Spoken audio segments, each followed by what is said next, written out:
Welcome to the J.R.Hill expose, you fucks. Alright, coming at you here, J.R.Hill expose. I've got a good friend of mine, Beau Jones, up and coming actor. Actually developed a fair bit of experience in the last Up and coming. years. Yeah. Coming. Coming. How are you, buddy? I'm pretty good. Yeah, so I had the pleasure of having Beau on my debut feature film, and he did a wonderful job as the character of Frankie. And it's good to see as well a lot more developments happening in your world with getting onto, what's that feature you're on at the moment? Danger Close. Danger Close. So that was a pretty awesome experience. Mm. Still shooting at the moment, but yeah, we had. I was lucky enough that the audition came in while I was down in Sydney. Mm. So yeah, I was down there in the right place, so looking for Queensland actors, and I just so happened to be in the Hope and Dream area. So I did my audition, whacked it on a USB, and handed it to the motherfucker and said, "Here." So it was still an audition that you had to film and. Yeah, but I just sort of took it to them. Yeah. Like, I'm here, you want me to do the audition for you like this? So, I don't know, so you just cool. got to be different. Yeah. And I mean, you've started your own company, Foth. Yeah, so Productions, Foth TV is... TV. That's all right. It's on the up and coming. Foth TV is myself, Grant Bell, Kempsey Line, Daniel Thone, and we've got Brad Smith on board as well. So yeah, it's 5 of us just sort of making content and trying to, I don't know, break into the industry somehow and just have a platform to put our stuff on, you know? Oh, that's so cool, man. It's just good to see people being proactive, In the, yeah, well, you're not going to get industry. work if you wait around for it, You got to like go in and make your stuff, I guess, until you take as much control as you can. Yeah. Yeah, well, is it called Growing Pains, a web series you guys have done? Growing Pains, yeah. So it's we got pretty much 7 episodes out now. 8, there is an 8. It's a secret.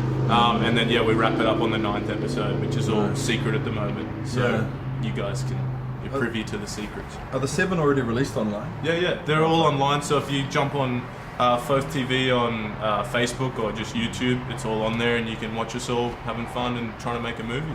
Oh, that's cool, man. I'm gonna get on there and watch those, but Yeah, I didn't even realize. But pardon me, I'm actually pretty so sometimes on social media. Like on, some people, it's like they talk to you like, oh, I noticed you've done this, I noticed you've done that, and it's like, oh, you stalk me on social media, right? But like me, I'm kind of like just that guy that blurts some stuff on there once in a while. I don't actually look at much.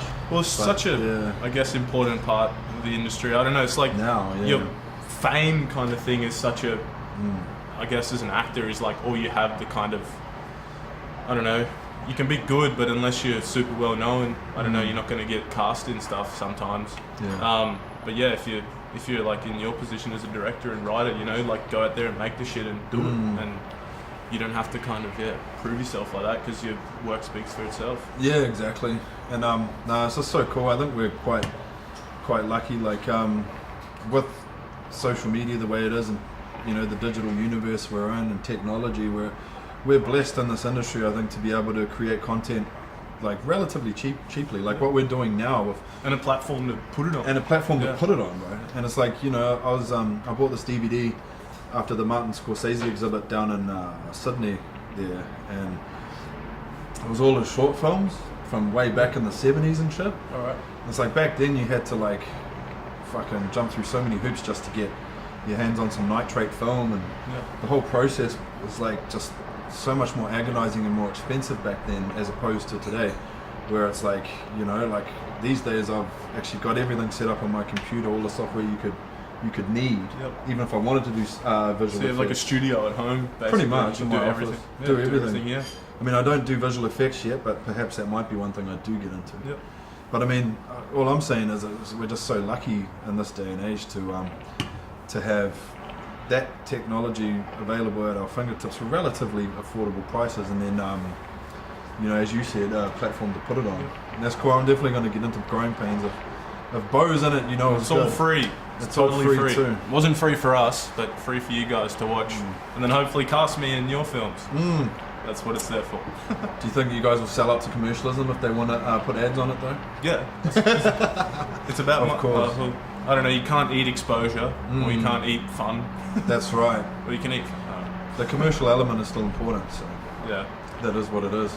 But yeah, bro, Blacktop Stranger. No, that one. That was a really awesome experience. That was one of my first ever ones. Besides yours, Jeremy was my first ever director, first ever feature film. Like a virgin. Blacktop Stranger was one we shot sort of headed out on the Warrego Highway, and it was literally just, what was it, 4 of us in a car, in a rental car, all squished up, windows up, all having to just shoot a film in there, and we shot it over 2 weeks. Just cruising on the road. Dolby, right? Dolby and Chinchilla. Yeah. Lucky enough, the Laurels of Chinchilla put us up for a few nights, which was good. So getting some local support. So people love films. That's the thing. Hey, like if you say we're making a movie, everyone's kind of interested and keen to get around it. Yeah. We made that, and that's on YouTube and Facebook as well for you to watch. So I'm not a for sale actor just yet, but eventually we'll be. Well, you kind of are. Excuse me, I just got to double check something real quick. You kind of are in a way though, bro. Like, just now you've finally got your first, semi-studio kind of film that you've got a supporting role in and actually getting a wage. That's so cool. Yeah, man. so it's cool to be paid and like see what, I don't know, like the next step in the industry is, Yeah. But I don't know, you can't be thinking about it like there's these levels kind of thing. If you're an artist, you're an artist, and if you make films, you make films, and whether they're good or bad or have lots of money behind them or not, they're still, if you pull it off and do the right thing, it's going to be a good movie. Some of the best movies ever are made on nothing budgets. Yeah, so I'm hoping my next one is. If we do go the independent way and go a micro budget again, that's a micro budget? Micro budget is shot for less. I think the technical definition is less than $100,000, but I'd say like 50 or less, $50,000 perhaps. They call that a micro budget feature film because obviously that amount of money just does not go far. When you talk about gasoline, hiring gear, food being the big one, and maybe location hire. Like I think Alpha, just to get that studio that rap scene was in. What about the boxing ring? Boxing ring was free. Oh, sure. Well, until all our extras with their high heels fucked up the floor. So I had to pay for like new rubber matting, which ended up costing me $1,600. So it was like basically $1,600. It's coming out of your wage. Yeah. So, but I mean, after I was more kind of like concerned that. That guy will never let anyone film in his place again because of us. So you took the virginity and it's never going to go back again. That's right. It's just not the same. And Mum was actually the one that touched base with him. He's a Kiwi dude. We apologised and obviously we paid for new matting. And he just was not a happy camper, bro. But it is what it is. Like these are the sacrifices that happen with when making you get the your name film. in the credits. Yeah. And then the rap studio cost me like $1,300. So I mean that all adds up, eh? Yeah. And I think Mum handled the catering, and it's like I think the per diem ended up being like $10 or $11 a person, which is pretty damn awesome considering it's 3 healthy meals. She managed to squeeze. Yeah, I remember food on Alpha was just the best thing ever. Yeah. It's up there with the crafties on the big films. That was shout out. Cheers, Mum. Remember we were shooting and we're doing like the dinner scene, and that was like the food for the thing. So like we've got they're hooking into it or eating as the actors, and then all the other people stand as extras waiting around to eat. We're just munging in. And I'm putting back like a piece of pizza every take. Yeah. Or half of one. Yeah. I think that's like the bare minimum if you're going to get people that are there working, for a bare minimum or. For love or for experience or for exposure or for deferred. It's like I think the least you can do is give them nutritious meals and good food, and I mean for me that's a bare minimum. I've heard some horror stories though on independent sets. Oh, God. Bring your own food. Yeah. Bloody, I don't know what they can say. Do your own makeup. Yeah, it's just blows my mind. It's like the least you can do is put together food for everybody. I think that's the bare minimum if you're shooting like micro budget independent styles, So yeah, Blacktop Stranger, bro. So that's out online now too, right? Yeah, you can. Yeah, it's online. Joel Champ, the director from New Prime Pictures. Yeah, he's the genius behind that. And yeah, man, if you want to check it out, check it out. Because I got to do some catching up. Yeah, it's all on. Some stuff to well, you watch. got to get online because that's where everything is now. Yeah, exactly. No, I'm definitely going to hit that up, bro. Watch Growing Pains and Blacktop Stranger online because I like to check out what everyone else is doing as well. So see what the competition's up to. Yeah, I don't know if it's like competition per se, because I just feel like in an artistic realm you've got all this space or matrix to explore. Yep. So, and it's like like what other people's brain does, I guess. Like, and you get a flavour from there. Yeah, and it's just like hopefully if let's say in the independent game, someone can set a benchmark, and that can kind of, you know, the rest of you is like myself, independent filmmakers, and even yourself, obviously, with Foth TV and Growing Pains and stuff like that. It's like benchmarks are set all around the place, and it's like you know you can. It's kind of inspirational from people in a similar situation to you. Well, that's a good thing for us even doing that. It just makes us, you know, rather than coming from all over, like a DOP who's been working over there and doing those stuff, actors from here, sound people from there, you know, color graders as like a conglomerate, as a group, and we all work together. You know, it's like I think there's a lot more sort of learning to be done collectively. You know, so you have someone sort of teaching you this. You have to do it like this for the sound to be better, or you have to do it like this as an actor, and the angles, you know, rather than sort of all learning separately then coming together. Yeah. So that's what I think is kind of cool. And yeah, bro, it's like that's the thing. It's like through collective efforts, you're always learning and growing. Yeah, of course. Even some things might, you know, get a little retarded, for lack of a better word, on set. You know, you fuck something up or something, and it's like, but the amount of growth that might take place from that moment, or what happens there can be exponential, because it's like you learn more from your failures in a sense, and then even like when you do things well, it's like, oh fuck yeah, you know, I learned so much too. But then it's like, where can I improve even more from that? You know, and there's always room for that. And it's a hard thing. Like, you watch your stuff back and in whatever capacity, actor, crew, whatever you're doing. And you know what you've learned, and you know you see, you know the story behind every scene, every line, if you're the guy who wrote it, you know what I mean. But then you kind of put it online or whatever happens in a movie theater and kind of feed it to the wolves, and you know, you just hope that, I don't know, like you can watch it and filmmakers can watch it and say, oh, you know, this happened because of this, or you know, but yeah, when you sort of show it to the public who maybe not so up on how films work and how they're shot and what learning had to be done, it's kind of like they cut you to ribbons or put you up, and you just got to sort of take it in and make sure the next one, before you lose your audience, you know, you don't want to make them not trust in you anymore. But that's as good a metaphor and an analogy as any. It's like, you know, you do the best you can, and then you put it out there for the wolves. Yeah, it's your child, eat it. Eat it, because it's like, and it's fair enough too, like people these days have been subjected to that much content.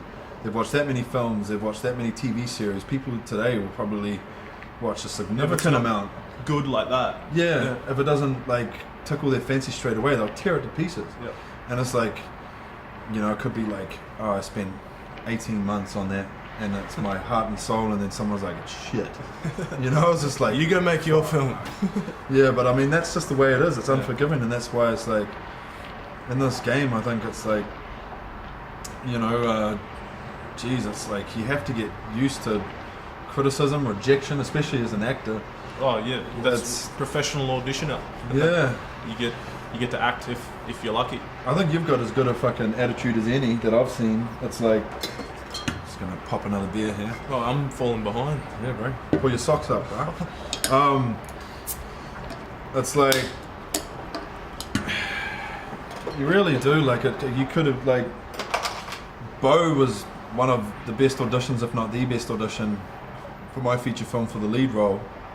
But you know, like, you weren't just, you didn't embody the character as much as, say, Jamie did, and that's why you got it. But then you got a supporting role, which was awesome, and you were awesome in that. But it's like, you could perform to the best of your ability, you could perform like better than anybody, but it's just like, hang on a sec, that person's more suited to the character. And then you're rejected anyway, and you're put in a fucking 10 out of 10 skillful audition or effort. Yep. You know, and it's just like, God, it must be hard. And that's like, one of my film school teachers, Richard Walter from UCLA, through correspondence there, he said actors exist, so there are people out there that get treated worse than writers. Okay, yeah, that's a good one. So, Worse than writers. well, yeah, actors are fucking, you know. Warm prop. Geez, I feel like I at least attempt to give actors as much love and support and respect as possible, but sometimes actors get treated like dog shit. Well, that's the thing, I guess. I don't know. How do you kind of... If you do a drawing or poetry or music or something, like, this is probably, everyone's going to hate me for saying this, but it's kind of like separate from you when it's out there kind of thing. Like, people can listen to your music or, you know, whatever, but like when you're acting, it's like literally doing it kind of thing, you know? Like, imagine drawing a picture and someone saying it's shit as you're drawing it kind of thing, you know? Or playing a song and someone saying it's shit while you're playing it. Like, it's like more brutal when that happens. Yeah. Rather than it having been done once the film is released and then people talk shit about it, you know what I mean? So yeah, it's just... It's like real time, you shit, criticism, fuck you kind of shit. Yeah, it's like... But I mean, you know, that's what you sign up for, right? And that's exactly it. One thing don't join the Navy if you don't want to get wet. And one thing I was really fucking... Well, among many, bro. Let me get you another. With you, it's like just the attitude is fantastic. It's like there's like a new online gabble of fucking group of fucking film folks that are all like just real nasty about the lack of money in the independent industry, and that people should get, you know, all actors should get fucking top dollar from the get-go. It's like, well, I don't think it's ever been like that. Like, some of the best actors ever, like Morgan Freeman was saying when he started out, he'd just turn up and do whatever for free just to get if you love it, then you can do it for free, you know. And just seeing you online saying what you said, I was like, what a fucking legend. Like, Beau's like, you know, I'll turn up if a piece of art's good enough or if it's what I want to do. Beau was saying online, like just on the Facebook chat there, like, you know, he'll turn up and he'd love to live and die on set for his whole life, and it's not about the money for him. And it's like, you know, if something's good enough, you still... Because, you know, some of us are... You know, instead of getting like a fucking lucrative or fucking big house, I spent like years of savings on getting my first feature film off the ground. Put everything I had into it. So it's like, you know, a lot of these people online that are saying these things, it's like, wow, you know, like you don't realize like how much some people go through to create that art. Well, even live and die on set. Even my friends and I were talking. Grant Bell from Foth. We were talking about it. We had to shoot this short film, Blink, directed by Brad Smith, and we had to go to a graveyard and like get a headstone of the guy who's died and the chick who's died and whatever. And we're saying like someone needs to, or one of us, when we finally go there, has to have just like a green screen on their gravestone, because like it was such a fuck, like, is this bad that we're shooting this grave and changing the name is like on the headstone? So yeah, someone needs to just get a green screen on their gravestone so it can just be just for actors, the ones that people can go to film at, you know, filmmakers' purposes. Make a movie on top of me, I'm happy. Oh, there you go. Yeah, that would have been a muck around, and obviously they changed it with CGI, right? Yeah, we had to do it, but it's kind of like, I don't know, you do a lot of dodgy shit being an indie filmmaker sometimes. Oh, you have to. You got bolt cutters are your best friend sometimes. You have to. What about that thing on the other side of the fence would be really good in shot. Remember that scene, the first, must have been, oh no, it might not have been the first scene you're in, but it was like, you know, the grave scene where you're smoking all those ciggies in Alpha, and thanks for that, by the way. Yeah, that's alright. I think he's a part-time smoker now because of that film, but I think as an actor you almost should be, in a way, right? Know how to smoke a ciggy well. All that stuff, yeah, for sure. Drink a beer even, like you see. Yeah, that's... See, I don't know, just not like... I don't know who says whatever, you're smarter at those quote thing, but like a movie should have like a guy taking a piss, smoking a ciggy, you know, that drinking a glass of water. It's just like, I don't know, you bring sort of life to it as well, not just the exaggerated life as well. But yeah, know that stuff is a good tip. Yeah, I've seen some pretty big Hollywood stars look like they're just fucking butchering a cigarette. It's just like they're not doing that properly. They're not smoking. It doesn't look like it anyway. It doesn't seem believable, and it's like, fuck, they don't even know how to do it. But yeah, anyway, sex scenes all look pretty realistic though. Yeah, some of them, they get fucking stuck into it if they do it right. But yeah, that scene, it's like we had a council worker or a council person turn up and I had to woo them, you know? It's like I just lived up the road and I'm a geologist and here's my card, you can call me later, I can come do some work for you, and they were just I remember that. That was good. You're alright, just don't fuck anything up too much. And I was like, thank you, you know, we just... We're 3/4 away shooting, we need like 4 more takes. And it's like that old saying, it's like it's better to ask for forgiveness than permission sometimes. Grant says that as well all the time.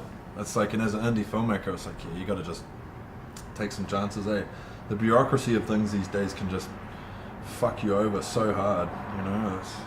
It's just one of those things. You end up like embroiled in fucking paperwork and bureaucracy and it just takes away from what you actually fucking got in this business for, you know. Yeah, once your hobby becomes a job, I don't know. It's kind of like some people it works out, other people not so much. But you got to remember what you started for and what you want to get out of it, and just treat all that as the bullshit that gets there. It's kind of like, Having said that, be logical, filmmakers. Don't go blowing up shit in public. Don't go to the nuclear waste dump to get cool green glowing shit. Yeah, it's like, you know, all those scenes we're shooting, we were in a licensed premises and had licensed armourers and stuff, which is logical. Yeah. But then other times it's like, shit, let's just fucking shoot here and deal with the issues if that happens, you know. And the thing is, 9 times out of 10, if you're filming properly and you know what to do, you wouldn't even know that was at that place. Like the people who own it, or I don't know, whatever, who would be upset for it being there, wouldn't even realise that it is there, kind of thing.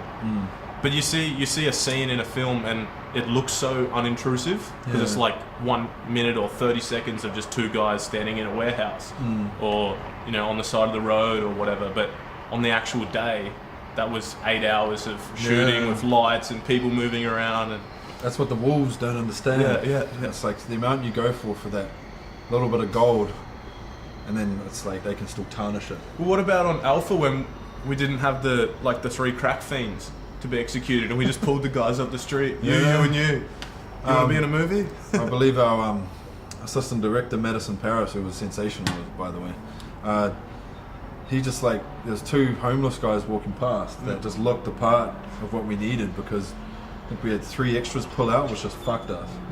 Last minute. And he's like, "Oh, you guys here for the film, right?" You know, they're like, "Oh, film." He's like, "Yeah, are you here for the film? Like, you're extras, right? We're just about to shoot the scene. It's you, right?" And they were like, "Oh, nah, but what is it?" And then he gave them a quick breakdown, and we gave them some water and food, and they were like, "Fuck yeah, we're good to go." Extras off the street, and they did a good enough job. But we tied them to a chair, hey, and they were talking, so we'll just be like, "All right, sticky tape on the mouth, sit there for 4 hours while we shoot, pretend to be dead." Yeah. But that was But they did super well. Oh, they did. So they did well. good. Yeah, like it's like Jared, who was gaffer on it. He was just like, you know, he was in it for as a crew member for majority of the second half of the shooting. And he said when he saw it, you know, at Helensvale there for the premiere, he said he was blown away. He said he didn't expect it to be as high quality. So it's about trying to do the best you can with what you got and get the best quality, you know. So, and not sort of shooting out of your means either. No, well, you want to dream big and make good stuff happen, but it's almost better sometimes to keep it small and make better. Do something simple well.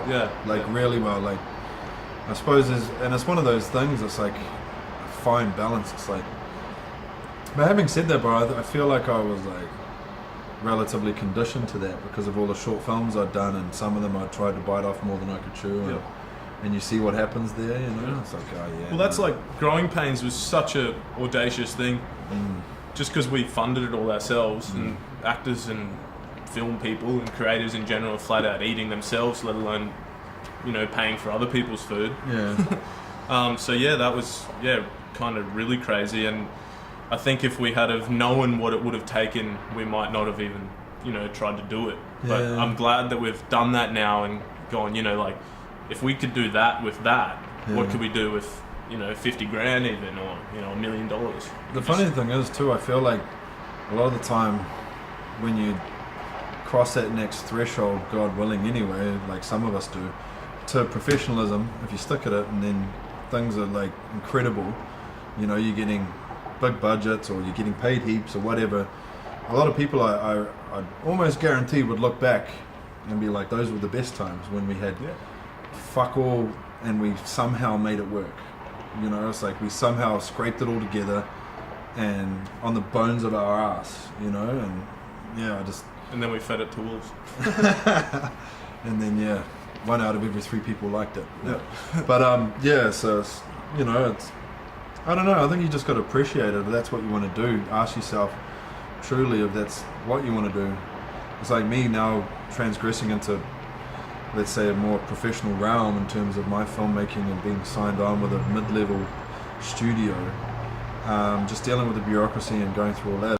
It's really, I've learned a hell of a lot. Yep. It taught me, one, how naive I actually was, but I've learned so much in the process. And then well, I guess it is an industry and a business, you know what I mean? It's just the same as anything. It's almost counterintuitive though, isn't it? Yeah. Like to think, like the commercial element just does not mix as well with the artistic element. It can do, but I think it's rarer. But just to make that perfect balance of making money and even lots of money or whatever, just to live, like, you know, be comfortable off your art, off something you truly actually love doing. It's rare. Like how crazy is that you can wake up in the morning and think like the money's an afterthought, like you're not thinking I'm doing this to get the money so I can, you know. So that's like I can't think of a better feeling. Imagine Leonardo DiCaprio waking up every morning just how did you cleaning his balls with a high-class prostitute's face, just crawling out of bed, and that was for an awesome line I did in the movie. That was Django, motherfucker. Jumping on his yacht and eating his fucking whatever olives with his fucking wine and going for a cruise, and I've got another $20 million fucking role coming up. But yeah, like that transgressing somewhat into the commercial side of things for me, it's like reminded me why I'm doing this for, and it's just like I don't actually like give a fuck as much as I thought I did anyway. Obviously the end goal's there to be successful commercially. But it would be cool to be rich off your passion rather than poor off your passion. Yeah, way cooler. And I have a feeling I'll get there at least eventually, if not soon. But it's like it's being somewhat transgressing into the commercial side of things has actually taught me more about how it's not actually about that for me. Yeah. You know, it's actually just like the love of making art and films and I think that's probably important even if you want to be commercially successful to some extent. I mean, there's some people that are just commercial geniuses and make those popcorn flick films, but well, I guess it's like, between each individual, it doesn't really matter what you're motivated by as long as you're motivated and you make good stuff and you're not sort of being a dick in the industry. And I don't know, I kind of hate how some people just get the best ride, hey, but I don't know. But I can tell you something, and I've even seen this, bro. Like, some of those people deserve that. Some of them, it might even seem like that, but maybe they've been working so hard in the shadows, in the dark for years that it just seems meteoric when actually they've been hammering away with a little hammer for that long. Yeah. And then some other, in some other instances, it's like that person has got something that's that showmanship, that charisma or something, and it's risen, like made them rise that quickly, but they don't actually have the ethic or skill set to sustainably keep them there, and they fall even harder. Yep.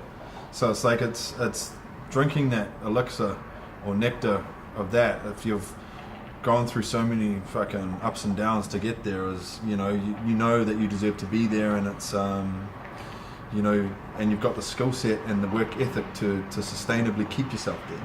But wouldn't you think in this industry, like, I don't know, because it's sort of the one I'm most invested in, obviously, like, you can only fuck up so many times before you kind of, I don't know, like, it takes those big dog actors one shit movie and their career's done. And they're toast. Yeah, same, like, any famous sort of, I don't know, public figure, it takes one fuck up and you're done. So, like, if you do, how many shit movies can you do? Like, I don't know how you sort of keep people believing in you. Like we were saying, they just say it's shit kind of thing. Like, if you've done 4 or 5 shit things in a row, what other people deem as shit, you know what I mean? Yeah. Like, how do you you've got to kind of keep the people believing in you as much as you believe in yourself. And that's about perception. Yeah. It's like even if you fuck up once, you need people to believe that you still got the goods. So you've got to do the next thing, which better be good. You Yeah. know what I mean? You've got to claw your way. It's this industry's so reliant on other people's opinions, from the audition to the, pitching the script to. There's no sort of this is the right, like being a lawyer, this is the law and this is illegal kind of thing. There's no black and white to it as much as probably people think. It's like, it's like, and it can be a weird one because I think there's certain actors out there that have done shit films but just bounce back. Yeah. Like Adam Sandler's probably one that comes to mind. Although I like to think his films, the films he's usually are in are, he's done more good ones than shit ones. Yeah. By a fair margin, and then I don't know. There's just some people I think that have got that perception about them, even if they fuck up or they're in a film that's a fuck up, they'll bounce back and people will believe they deserve to be there. But you're right. There are people like that have gone there and it's like they've tasted that, but then one shit film will fuck them out of the industry. But it's like, I feel like that comes back to what I was saying. It's like that maybe they don't have the gall to bounce back.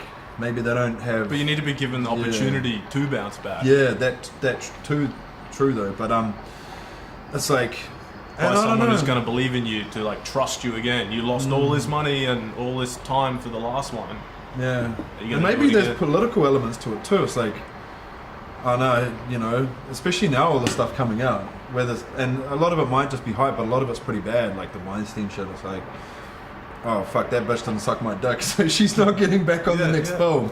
And it's like, oh my god, like that's actually happened, right? Yeah. It's like, so there's a political element too. It's like being in with the right people, and maybe even, but yeah, it's like, I think when it comes down to it, I think work ethic, skill set, which only comes from hard grind and hard work, perhaps with a bit of talent, if not a lot of talent to start with, that developing those skills in the long run, you'll rise to the top like cream. Yep. I mean, to me, it's like a law almost as sure as physics.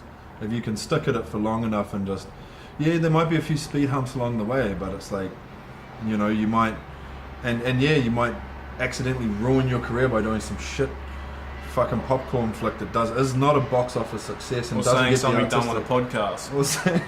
I don't know about that these days, but saying the wrong thing to the wrong person perhaps. Yeah. But anyway, like eventually though, the law of averages will say that you'll rise to the top if you keep hammering away and keep developing your skills and realizing that you never know everything. You're always a student, of this game. So yeah, if you're there dying, say I had a, like, this is my life. Like, this literally is all I give a shit about is film, making movies. Like, it's just the best fucking thing in the world, I reckon. Like, how could I just look at everyone and say, why are you not in the industry? But at the same time, I'm happy because then that means that like it's more for me. But it's just so fucking good, and I guess in the end you will do whatever it takes, kind of within reason, and well, sometimes out of reason. It depends what you're willing to do. Yeah. But you just got to be willing to do it. That's the thing. It's like as well. Keep your integrity. Keep your integrity. I think at this day and age, even more so now with the way things are, it's like integrity will probably shine even more too. Yeah. Like now so many things coming to light, which is probably in most cases a really good thing about guys not, sexually harassing women and shit. It's like to a point where it's like, fuck, that's too far, bro. Yeah. It's like I know on my sets I won't stand for it, but it's like I can't see everything all the time, but I demand a certain standard of gentlemanship. But having said that, I mean, gentle ladyship.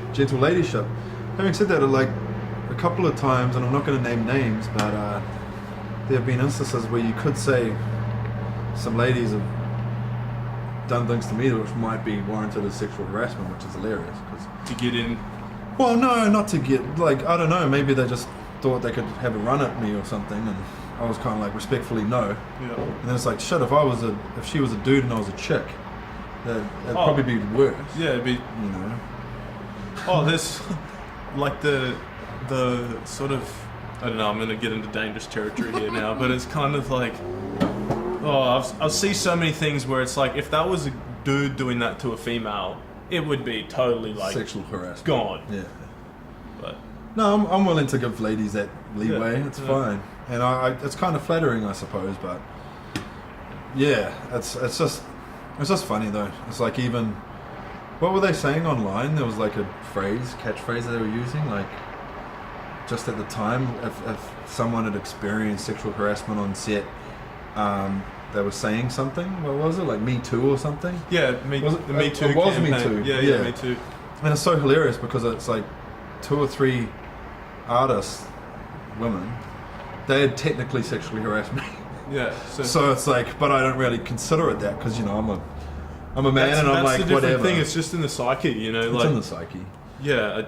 But you know, I suppose it comes down to it, like, we're generally bigger and more scarier than ladies, so it's probably better that it's like psychologically thought of that way, of it's men doing that to women. That's not allowed. I guess things can be perceived badly as well. Like, you remember when we were filming the boxing, and there was the 2 ring girls, and it's like everyone was like, you know, you're trying to get photos like with the whole group, and, you know, people take, and they were starting to feel sort of uncomfortable because they're just sort of like, I don't know, some of the creepy old extras, just like, kind of being creepy guys.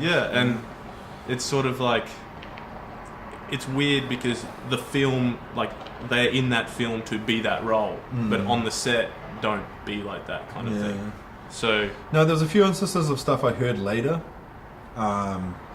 you know, like after the fact, like I heard this happen, I'm like, oh, for fuck's sake. And it's like, well, that person, and you can't control everyone, but it is kind of your, I don't know, is it your responsibility? I believe it is, but I take responsibility. But then for me, it's like, well, okay, damn, it sucks that I couldn't see that. But it's like, you know, what did we have on set that day? Like 100 and something people. Pardon me. And but it's just like, okay, I know who that person was, and more than a few people have said this, so I just won't invite that person back to work on my set ever again. And it's hilarious just with the Me Too thing. A lot of the, like, there's 2 or 3, you know, artist ladies that were saying that, and I'm like, I could say that about you. And then I even thought of, like, saying of a few instances where things like that happen, and I'm like, I'll get in so much trouble online. Like, if I'm talking so many times I'm just about to drop the best bombshell, and I'm like, no, I'm an actor, I need to be friends with everybody. And it's just like, no matter what, they're going to take this the wrong way. As in, you know, you're a fucking 115 kilo Kiwi guy. It's like, what the fuck are you talking about? There's no such thing as that to you. But, you know, harassed in your life. Yeah. By a 120 or 20 kilo Kiwi guy. Does that even count, or do we cancel each other out? I don't even know. Jeez, you're caught up. Nice. I got another gulp to go. But yeah, bro. We'll get up. No, it's a wonderful thing. Like, I feel like we're quite lucky that we've actually, like, figured out that this is what we want to do. Yeah. And you navigate all this stuff we've been talking about slowly, you know, through, and it's like the money. Just checking how much time we got. Oh yeah, we got 20 minutes. You know, like, the money is definitely secondary, I feel. And it'd be fucking wonderful to, you know, earn big dollars to do this. But for me, it's like, I'm already earning really good money as a scientist. You know, and that's like a passion of yours though as well. So you are doing something you love. So as a child, bro, I was like, well, I want to be a writer, I want to be a scientist, I want to play rugby league, which I got to play semi-professionally. So, and then eventually as well, it's like, I want to be a writer and make film. So you're doing it, and I'm just doing it, and I couldn't be happier, bro. So doing those things, and it's like, I'm probably in a wonderful situation too, where I've just been so blessed. But then again, that's come from hard work. You know, and sticking at it. Like, geez, the amount of people I know as well that have, like, it just turns out they're part-timers. You know, it's like when it gets to that step, they're not willing to go as far, you know, with their art. It's like, oh no, they want to just be comfortable and... I fucking lived in my car for a year, like that, 2 years, you know. That's how much you gotta want to push it. It's a pretty awesome fucking little fucking truck though, right? What is it, a van? Yeah, a van, little Mitzi. Do they get cold in winter? Freezing. Parking down underneath. But okay, I'll tell you what the shit thing is. Like when you go into like a parking garage thing, whatever, you got to go to the very bottom where you're not going to be seen and where it's warm, but you get zero internet. So it's like, you know, you do all your flicking and this and that, because you got to be online if you're an actor. You got to, or any creative, you know, you got to be linked in.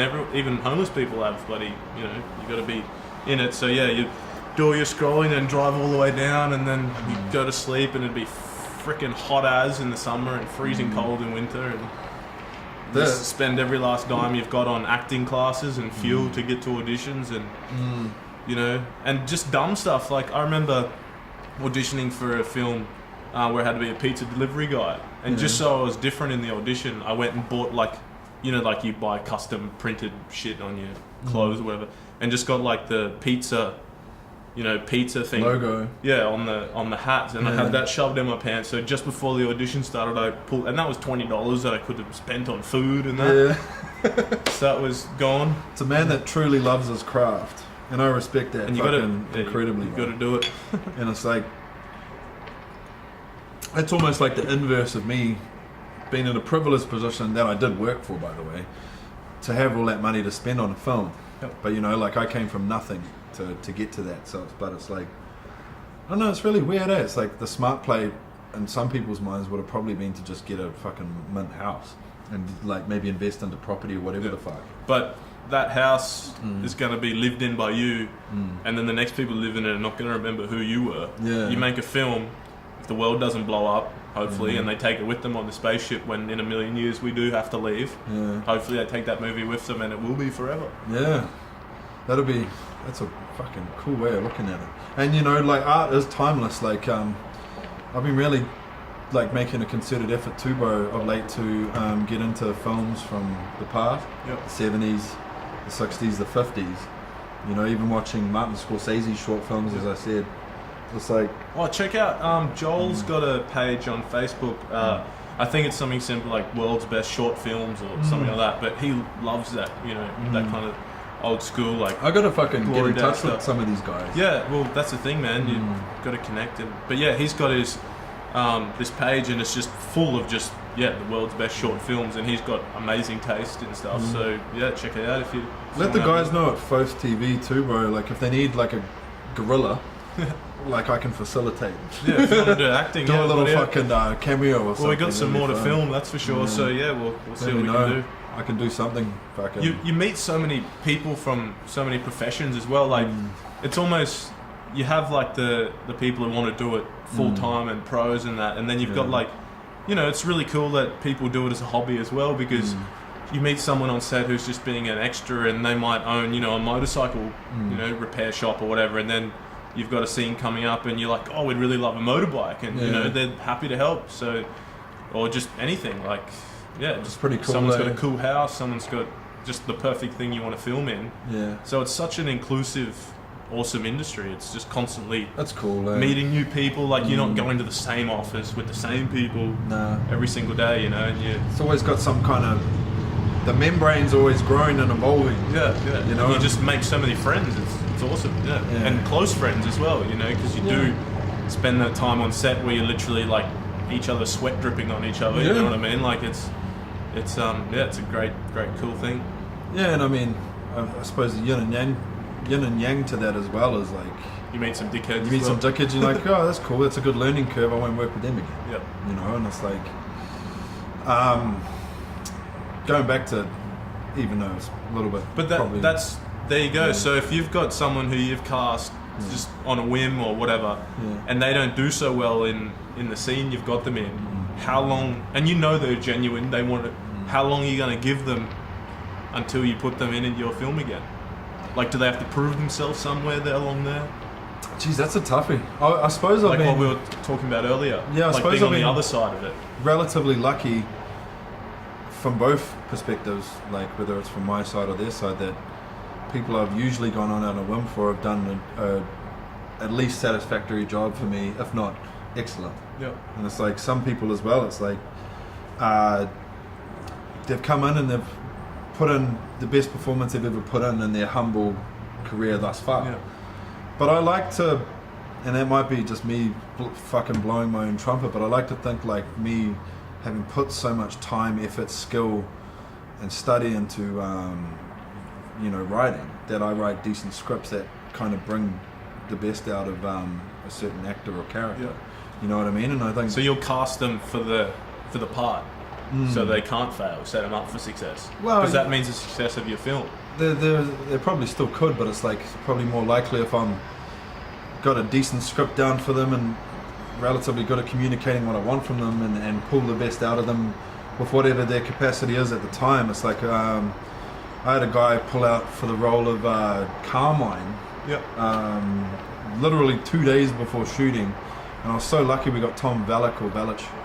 I think he says Velich. Tom's awesome, eh? He's the man. Such a What a good cool dude and such an awesome. He does skydiving and shit. Yeah. If you can skydive, you're a good actor. If you got the balls to jump out of a plane, you got the balls. I've done this and I loved it. It was really weird that I wasn't freaked out by it, but then again, I'm a fucking crazy motherfucker. I'm an adrenaline junkie sometimes. But anyway, like we had a guy pull out, and I thought it was so unprofessional of him.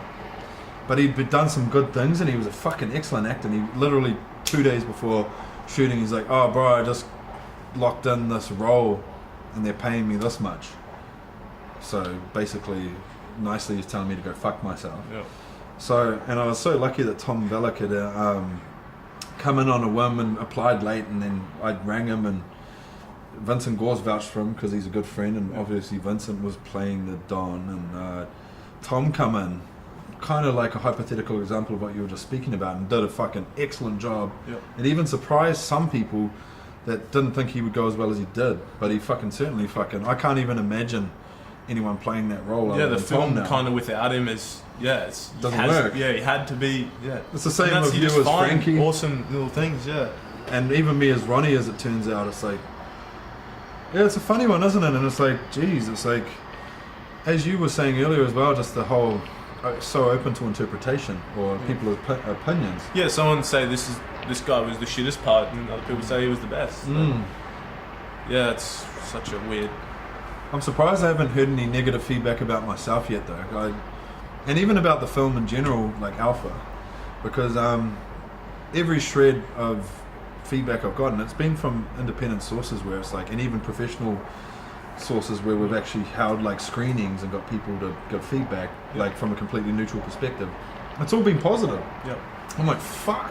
Like I was working myself up for some, like, we'll be mint if it's like 30% of people think this is shit, or I was shit, or this person was shit. Yeah. But the response has been almost overwhelmingly positive. I'm like, holy fuck. It just means like I'm on the right path, I suppose. And I guess films, it's a weird thing. Like, if you've got, say, this is all the people, if it's pitched or somehow lands in the pond of people who are going to like that, it's going to catch fire, and they'll be, I don't know, just talking numbers, like 10,000 people who are perfectly in that little world of, loving that genre and everything about the film. They're going to, spread the word and champion it. And because it's got that base of fans, it'll become good for everyone. Yeah. But if you kind of splash the film out and it kind of lands, these kind of 3 people like it and this 10 people like it, but these guys don't, it's kind of going to, you got to land in the, somehow, this is all the stuff that's just, so hit and miss. Same with music. If it just lands somehow in that little community of people that just champion it, it'll become awesome, like, landed in the right ecological niche and allowed to evolve. But yeah, it's like, that's another thing too. It's like, when I was saying before, it's such a blessing to have the accessibility to everything. Like, the technology, the digital era. You put a hashtag and you can hit those people. Yeah. And I mean, one thing I probably forgot to mention then was the actual, the people in the industry themselves. Like, we've actually got so many good independent actors and crew members that are willing to come in on a whim and for fuck all or nothing, and just and to be like collectively a part of, a beautiful piece of art, or an attempted beautiful piece of art. And bro, it's just like, we're so blessed for that. And it's like, I feel like a yin and yang to that though. Like, but don't just go be homeless to be in films and do that. Not necessarily. You could if You've done this that. Is the thing, You've done It's the thing. But like, you love it that you've much. got to be responsible Yeah. in your world, in your little Do it as realistically where as you are. can. Yeah. But yeah, I think like on the other flip side of the coin to having all these advantages, it's like we've got that much competition, that much saturation of so many different TV shows, mediums, films and fucking web series and everything. It's like there's actually more competition, and the people are expecting that much more these days because they've seen that many fucking films, and people have probably on average have got shorter attention spans now. Oh, So you got to capture them. 100%. You know, it's like we're probably, lucky as well in a way to. A good test, you show someone your stuff, how long until they touch the screen to see how, if they do that, you've kind of... Or just their attention in general. Yeah, you can really see like how much someone invests straight away in something. And they do that little... Your best mate will even do it. Touch. Oh, okay, we've got a minute. Fuck. It's like even actors at read-throughs or like discussions that need to have a general amount of professionalism. I see them pull out their phones when we're doing a read-through or... Well, what the fuck are you doing? Yeah. But it's like, even there, these people want to be there, and they can't handle getting through like something like that without fucking checking their Instagram or whatever the fuck. But that's a testament too, bro. If you can hold people's attentions in this world where it's so overly saturated and short attention spans like of people, but then we also have like a niche of people too that love this industry and love films, like those people that love an artistic film, so it's... Well, that's what we were saying even earlier is like once you have the respect of your peers, that's kind of like as high as you can go, as it's a good as it massive gets. achievement. Yeah. The rest from there is almost a bonus. Yeah. It's like I had who Michael O'Halloran is, right? Yeah, for sure. Yeah, he came and watched Alpha and really loved it, and Okay. Is that at the first screening or Sanctuary? first screening. Well, that was I didn't get to go to that one. Helensvale. Yeah. No, you're at Sanctuary though, right? Yeah, I went to but you were doing Sanctuary. Blacktop Stranger during Helensvale, yeah. So he was at that one, and he comes up to me after and he gives me a big hug, fucking big motherfucker that he is, and he was just like, I was like, don't fuck with me, bro. Did you like it? Don't fuck you. Like, honesty is appreciated. He's like, bro, I thought it was awesome.